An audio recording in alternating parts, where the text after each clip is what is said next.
libertades y limitaciones del poder. Es un gusto compartir estos momentos con ustedes. Espero que todos y todas se encuentren muy bien de salud. Para continuar así y evitar contagios, les recordamos seguir con el correcto uso de la mascarilla, lavarse las manos frecuentemente, mantener la sana distancia y si no es necesario no salir de casa. Al protegerse ustedes, protegen a su familia y a las de los demás. El propósito de esta sesión es comprender las libertades y limitaciones en el ejercicio del poder público en el régimen democrático. Durante la sesión, con ayuda de sus compañeras, compañeros y docentes, profundizaremos sobre el poder y su ejercicio en el ámbito público y privado. Podrán retomar los saberes aprendidos en sesiones previas y complementar sus conocimientos.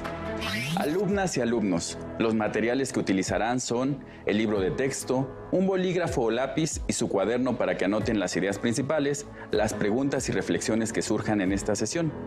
A las alumnas y alumnos con discapacidad visual les pedimos que también preparen sus materiales, hojas Leyer, punzón y regleta. Ahora sí, ¿listas y listos? ¡Comenzamos! En una democracia, la organización del gobierno responde a la soberanía popular, para así representar los intereses y necesidades de la ciudadanía. Asimismo, requiere garantizar el respeto de los derechos humanos de toda la población, de las mayorías y las minorías.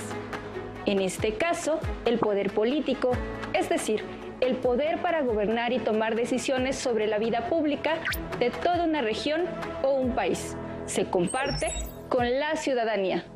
Este poder político es público porque las y los gobernantes y la ciudadanía tienen la posibilidad de interactuar para dar forma a las decisiones y las acciones que se tomen para la población, relacionadas con los asuntos comunes y sus derechos.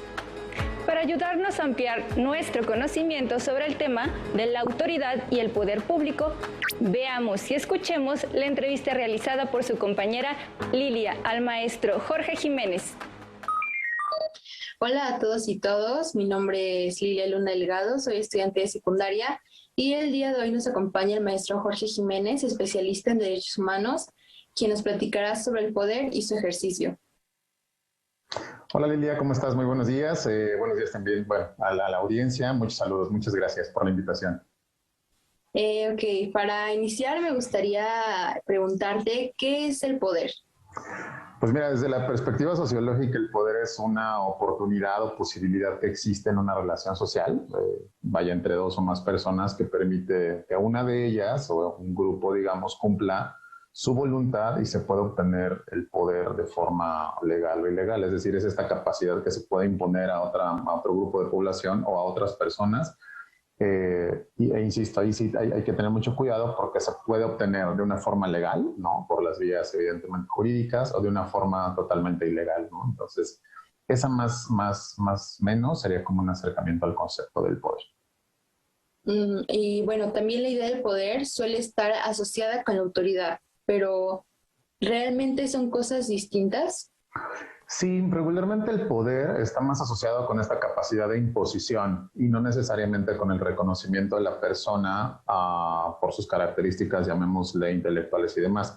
Es decir, este poder se puede imponer desde cualquier perspectiva, puede ser económico, puede ser un poder político, puede ser un poder social, si se me permite también el término, dentro de una comunidad, y se puede imponer de una manera hasta por la fuerza. Y en el caso de la autoridad, digámoslo así, tiene este reconocimiento por parte de la población y del grupo de que aquella persona, que aquel liderazgo con autoridad tiene las características, por ejemplo, de seguimiento, es decir, es una persona que se le puede considerar como parte de la comunidad, pero con valores a seguir, llamémosle así. Es una forma distinta del poder. El poder regularmente está más asociado con la imposición y la autoridad está más asociada con el tema del acompañamiento y de los liderazgos.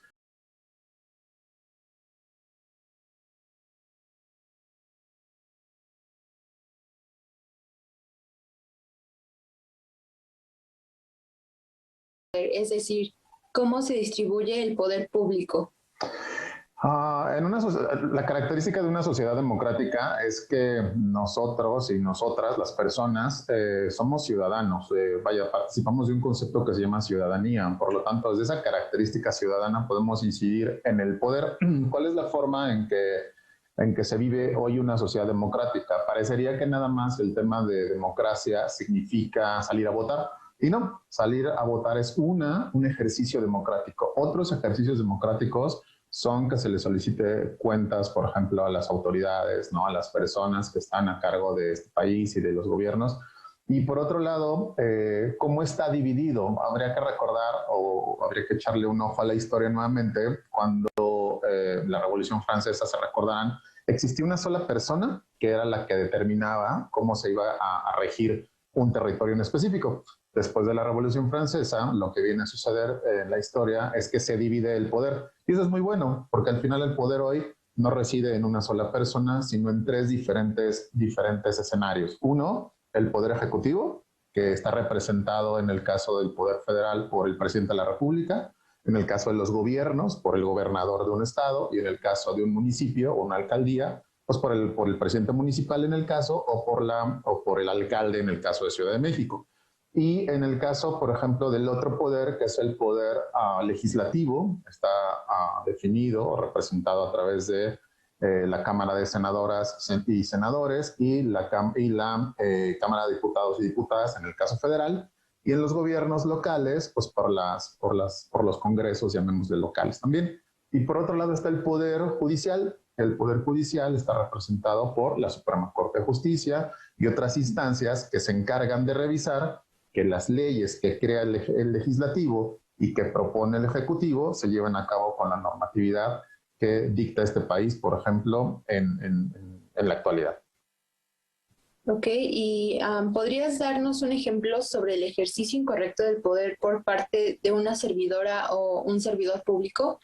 Sí, es muy interesante porque, por ejemplo, ¿cómo una persona sabe, una autoridad o un representante, por ejemplo, del gobierno y del Estado, cómo sabe cuáles son sus facultades? Recordemos que cuando una persona llega a tener un puesto, digamos, dentro de estos escenarios de autoridad, tiene un marco que le permite cierto tipo de actuación y hay un marco que no se lo permite.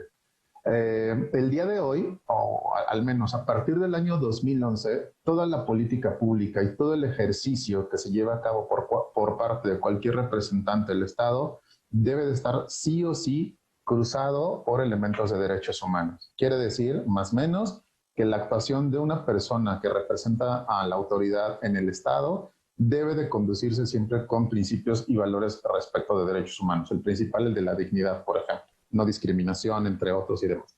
Por lo tanto, cuando una persona actúa fuera de ese marco, ejemplo, si una persona llega a un hospital y le niegan el acceso por su apariencia física, por ejemplo, ahí hay un tema de discriminación y es un acto, digamos, de no ejercicio de autoridad que corresponde con el escenario actual. Otra forma es cuando, por ejemplo, un policía puede detener o quiere detener a una persona necesariamente por su color de piel o por su aspecto físico, pensando que presuntamente es un delincuente, sin tener las pruebas de que esa persona lo sea, por ejemplo. Es una forma también. Y la otra que creo que desafortunadamente muchas de tus compañeras y compañeros han ido conociendo de nosotros los adultos, es el tema de la corrupción. También es una forma terrible, ¿no? En la que la ciudadanía por un lado y las autoridades por el otro no realizan lo que el mandato, digamos, constitucional indica, que es conducirse con honradez, por ejemplo.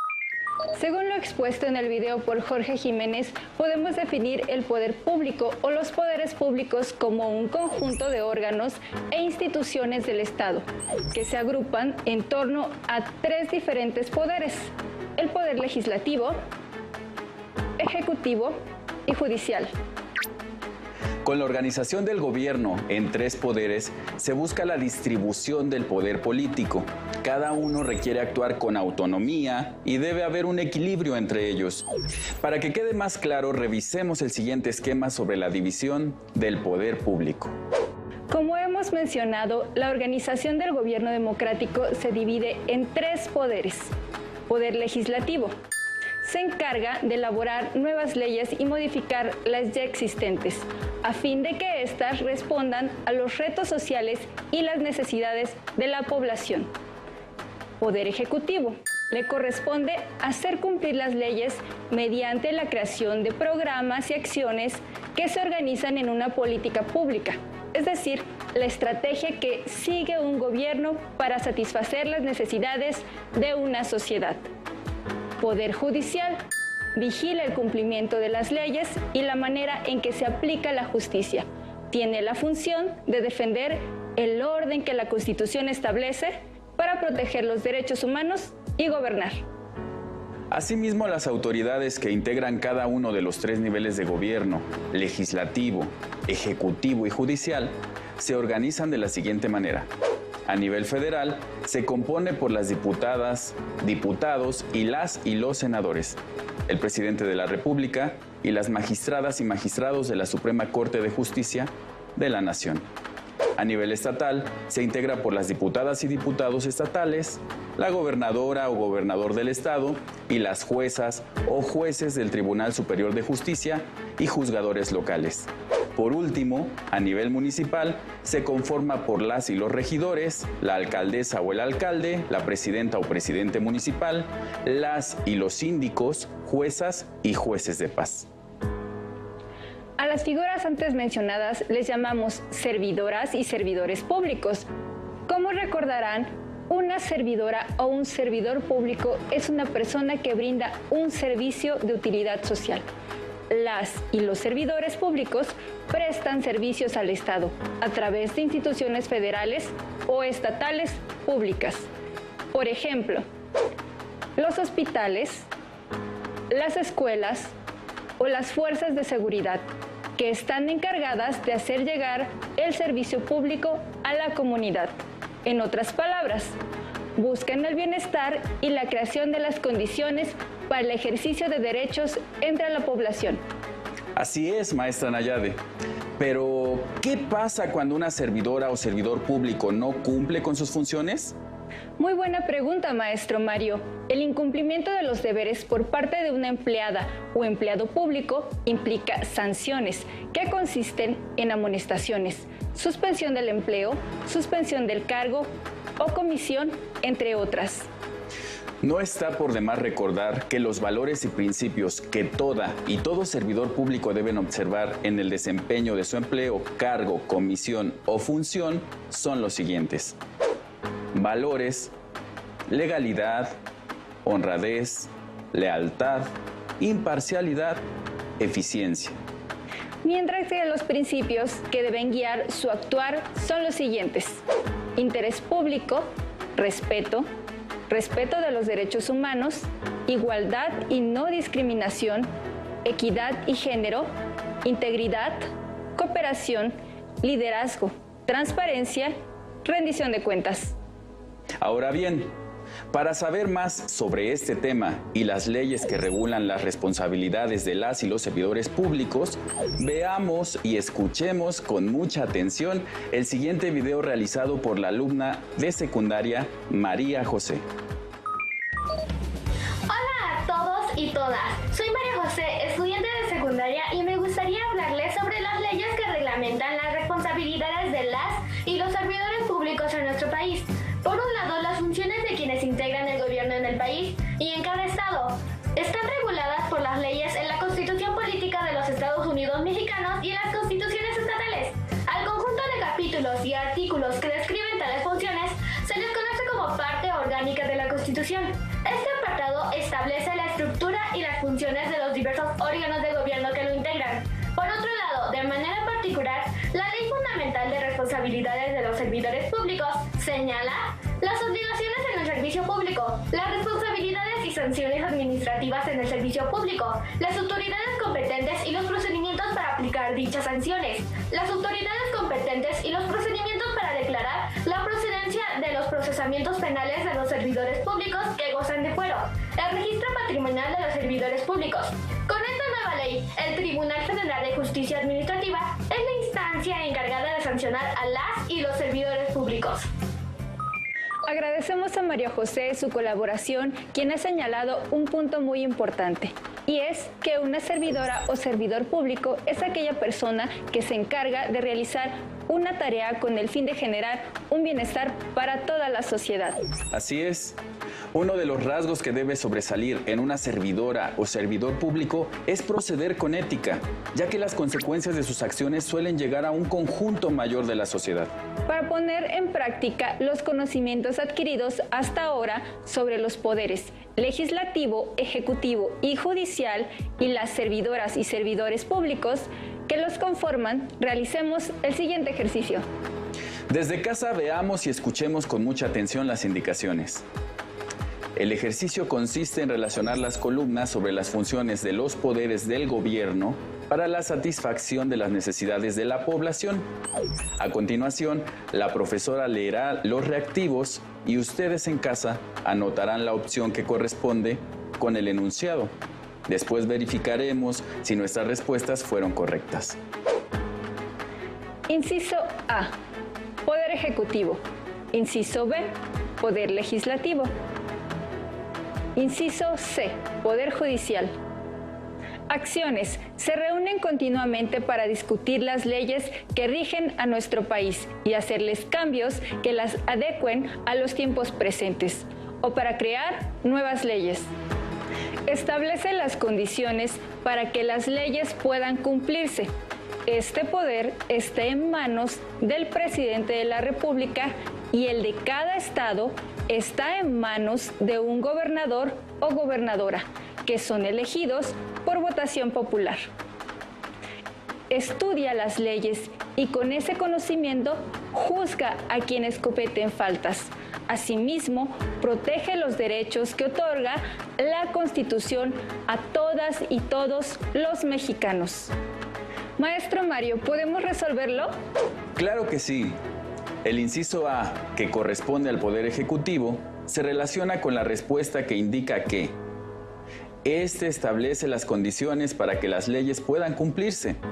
El inciso B, referente al Poder Legislativo, tiene que ver con el que las y los diputados y las y los senadores se reúnen continuamente para discutir las leyes que rigen a nuestro país. Finalmente, el inciso C tiene que ver con que el Poder Judicial estudia las leyes y con ese conocimiento juzga a quienes cometen faltas. Muchas gracias, maestro Mario. Estamos casi al final de nuestra sesión, pero antes de terminar, nos gustaría compartirles el siguiente cuento, contado por Claudia Gómez, acerca de la división de poderes. Alumnas y alumnos, veamos y escuchemos atentamente. ¡Corre video!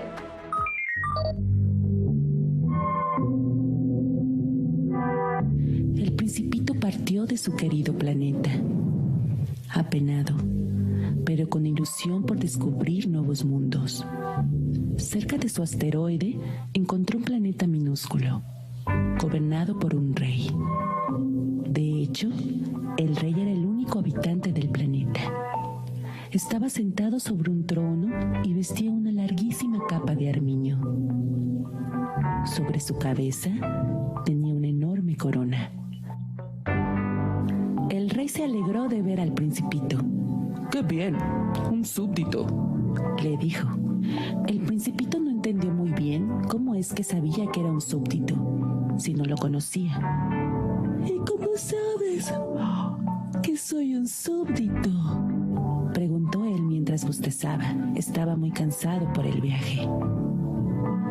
Aquí todos son súbditos míos. Para eso soy el rey. Y no bosteces, te prohíbo bostezar. Pero tengo sueño. Ah, pues entonces, bosteza. Te ordeno bostezar. Para mí es una curiosidad, porque hace mucho que no veo a nadie bostezar. Pero si me lo pides, no puedo bostezar.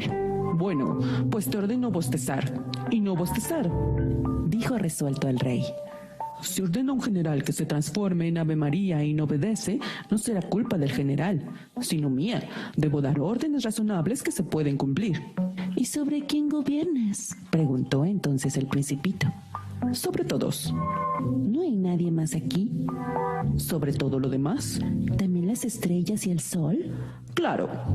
Al Principito le pareció maravilloso poder dar órdenes y que te obedecieran. No era un monarca absoluto, era un monarca universal, era un gran poder. Y pensó con nostalgia en su planeta abandonado y en las puestas de sol. ¿Puedes ordenar que se ponga el sol? Bueno, sí podría. Pero dentro de un orden, ordenaré al sol ponerse dentro de un rato. Sobre las 7:40 más o menos. El Principito empezaba a cansarse. Creo que partiré, dijo entonces el Principito. No, espera, quédate. Te nombraré ministro de Justicia. ¿Y a quién juzgaré? No hay nadie. Nunca se sabe. Puedes juzgarte a ti mismo. Es más difícil que juzgar a otros. Solo los sabios saben juzgarse a sí mismos. Yo me juzgo en cualquier sitio. No tengo que estar aquí. Bueno, pues puedes juzgar a un ratón que viene de vez en cuando. Le puedes condenar a muerte y luego le absuelves. Solo tenemos un ratón y hay que conservarlo. No me gusta condenar a muerte. Será mejor que me vaya. Y diciendo esto, el Principito se alejó, mientras escuchaba al monarca decir: Te nombro primer ministro. Estaba claro que los mayores eran muy raros. Fragmento del cuento El Principito, de Antoine de Saint. Voz: Claudia Gómez.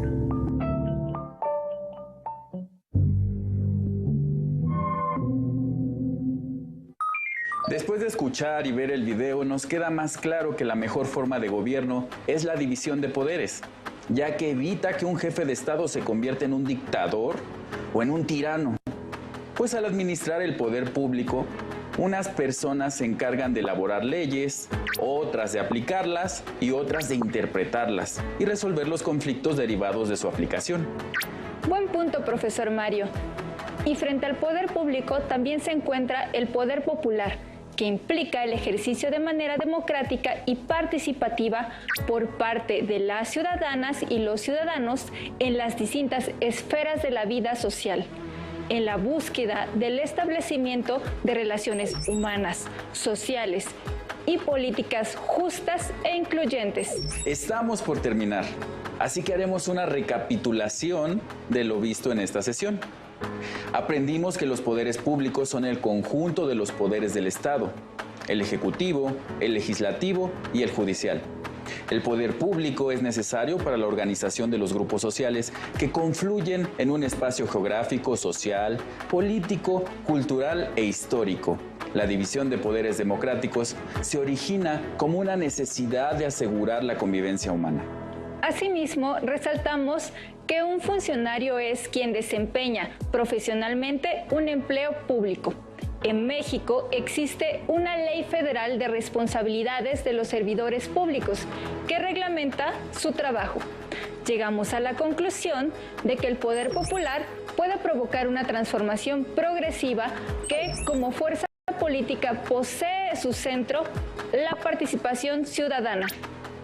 Para continuar fortaleciendo sus saberes, les invito a consultar su libro de texto de formación cívica y ética de primer grado y localizar las secciones de repaso o evaluación de los temas de diversidad e igualdad.